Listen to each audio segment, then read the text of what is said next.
तुम्ही पाहत आहे निपाणी न्यूज चौफेर घडामोडी। हालसितना साखर कारखान्यामुळे शेतकऱ्यांच्या आर्थिक विकासाला बळ। हालसितना साखर संचालक जयकुमार खोत यांचे मत। जनवाड येथे ऊस उत्पादक कामगारांच्या मुलांना शिष्यवृत्तीचे वाटप। सहकार क्षेत्रातील महर्षी माजी खासदार अण्णासाहेब जोल्ले व कर्नाटक राज्याच्या माजी मंत्री व आमदार शशिकला जोल्ले यांच्यामुळे हालसितना सहकारी साखर कारखाना प्रगतीपथावर काम करत आहे। त्यामुळे शेतकऱ्यांचा विकास होत आहे। सर्वसामान्य सभासद शेतकरी यांच्या पाल्याला शैक्षणिक अर्थसहाय्य केला आहे।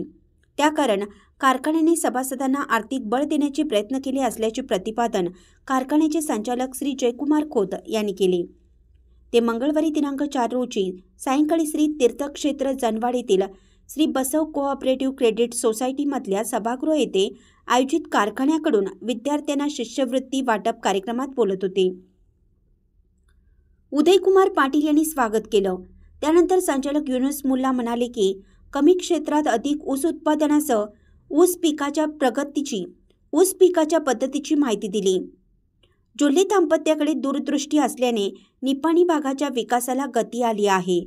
आजपर्यंत कुठल्याही साखर कारखान्याने निवडणूक बिनविरोध झाल्याने त्याचा खर्च शिष्यवृत्तीसाठी वापरला नाही, पण जोल्ले दाम्पत्याच्या विधायक विचाराने सभासद कामगारांच्या पाल्यांना शिष्यवृत्तीचा लाभ होत आहे। निपाणी भागात शिष्यवृत्तीच्या माध्यमातून जवळपास 63 लाख रुपयांचे वाटप होत आहे। कारखान्याकडून शेतकरी सभासदांसाठी बिनव्याजी कर्ज योजना, खते, लागवडीसाठी अर्थसहाय्य, मोफत मार्गदर्शन, अपघाती विमा यासह अनेक योजना राबवल्या आहेत।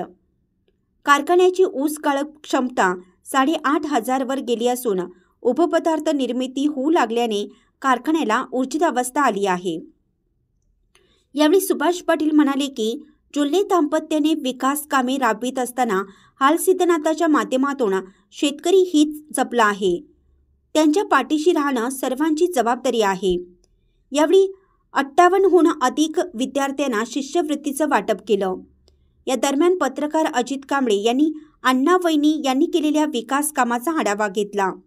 या कार्यक्रमास निपाणी येथील श्री हालसितनाथ सहकारी साखर कारखान्याचे ज्येष्ठ संचालक श्री रामगुंडा पाटील, आप्पासाहेब जोल्ले, जयकुमार खोत, युनुस मुल्ला, सुभाष पाटील, बाबासाहेब घाटगे, रामचंद्र मोकाशी, कुमार हेगडे, बाबू घाटगे, जीवन गौंडा पाटील, जीवन मडिवाळ, नरसू खोत यांच्यासह जनवाड येथील पात्र स्कॉलरशिप विद्यार्थी पालक मोठ्या प्रमाणात उपस्थित होते। कार्यक्रमाचे प्रास्ताविक व आभार जनवाड येथील श्री बसव कोऑपरेटिव्ह सोसायटीचे मुख्य व्यवस्थापक श्री मानके सर यांनी केले। एन न्यूजसाठी बोरगाहून प्रतिनिधी अजित कांबळे।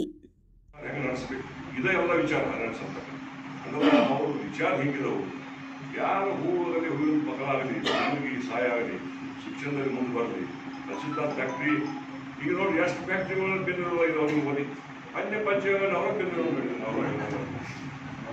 ಯಾರು ವಿಚಾರ ಹಿಂಗೈತೆ ನೋಡಿ ಚೇರ್ಮನ್ ವೈಸ್ ಚೇರ್ಮನ್ ಆಗಲಿ ಅಥವಾ ಆಡಳಿತ ಮಂಡಳಿದವ್ರ ಈಗ ಅಣ್ಣಾವಧಿಯನ್ನು ನಾವು ನೆನೆಸ್ಬೇಕು। ಇಲೆಕ್ಷನ್ ಬೆಂಗಳೂರು ಆದ ನಂತರ ಆನ್ ದ ಸ್ಪಾಟ್ ಡಿಸಿಷನ್ ತಗೊಂಡ್ರು ಅವರು ಕಾಮಗಾರ ಮಕ್ಕಳಿಗೆ ಮತ್ತು ಸಭಾಸದ ಮಕ್ಕಳಿಗೆ ಶಿಕ್ಷಣ ಸಲುವಾಗಿ ನಾವು ಯಾರು ಖರ್ಚು ಬರ್ತಿತ್ತು ಅದನ್ನು ಹಂಚಬೇಕಂತ ಅವ್ರು ವಿಚಾರ ಮಾಡಿ ನಮ್ಮೆಲ್ಲ ವಿಚಾರ ಮಾಡಿದ್ರು। ಇಂಥ ನೇತಾ ಸಿಗೋದು ಭಾಳ ಕಠಿಣ। ಯಾಕಂದ್ರೆ ನೋಡ್ರಿ ಅವರು ಸಂಸ್ಥಾಗಳು ನೋಡ್ರಿ ಅವರು ಕೋವಿಡ್ದಾಗ ಎಷ್ಟು ಮಂದಿಗೆ ಸಹಾಯ ಮಾಡಿದ್ರು। ಈಗ ಎಲ್ಲ ಮಕ್ಕಳಿಗೆ ಅವ್ರ ಗ್ರೇಡ್ ತಕ್ಕ 2,000, 4,000, 2,000 ಹಿಂಗೆ ಕೋವಿಡ್ ಮಕ್ಕಳಿಗೆ ಅವ್ರು ಮಾಡ್ತಾ ಇದ್ದಾರೆ। ಹಿಂಗೆ ಯಾವ ನೇತಾ ಇದ್ದಾರೆ ನಂಗೆ ಹೇಳಿದ್ರು। ನಾನು 40-45 ವರ್ಷ ರಾಜಕಾರಣ ಮಾಡ್ತಿದ್ದೀನಿ। ಎಲ್ಲ ವಾಸ್ತವವಾದ ಭವಿಷ್ಯ ಎಲ್ಲ ಮಾಡಿದೆ। ಅಣ್ಣ ವೈನಿಗೆ ಯಾವ ವಿಚಾರ ಇಲ್ಲ। ನೀವು ಅವರಿಗೆ ನಾವು ಫ್ಯಾಕ್ಟ್ರಿಗೆ ಚಲೋ ಕಬ್ಬು ಪೂರೈಕೆ ಮಾಡಬೇಕು ಮತ್ತು ಫ್ಯಾಕ್ಟ್ರಿ ಏಳಿಗೆ ತರಬೇಕು। ಈಗ ನೋಡಿ ಹೆಂಗೆ ಫ್ಯಾಕ್ಟ್ರಿ ಫ್ಯಾಕ್ಟ್ರಿ ನಾವು 20-25 ಫ್ಯಾಕ್ಟ್ರಿ ನಮ್ಮ ಫ್ಯಾಕ್ಟ್ರಿ ಯಾವುದೂ ಇಲ್ಲ, ಸಿಸ್ಟಮೆಟಿಕ್ ಮಾಡಿದ್ದಾರೆ। ಅದು ನೀವೆಲ್ಲ ಚಲೋ ಫ್ಯಾಕ್ಟ್ರಿ ಕಬ್ಬ ಕಳಿಸ್ಬೇಕು। ಫ್ಯಾಕ್ಟ್ರಿ ಮೇಲೆ ಒಂದು ಇದು ಮಾಡಿ ನೋಡ್ಬೇಕು। 15 ದಿವಸ ಬಿದ್ದು ಯಾವ ರೀತಿ ಹೇಳಿದೆ ಪರಿಸ್ಥಿತಿ ಒಂದು ಹೆಂಗಿತ್ತು ಈಗ ಹೆಂಗೆ ನೀವು ಅಣ್ಣಾಮಯ್ಯವರಿಗೆ चॅनलला सबस्क्राईब केल्यामुळे बातम्या अपडेट तुमच्यापर्यंत लवकर पोहोचतील।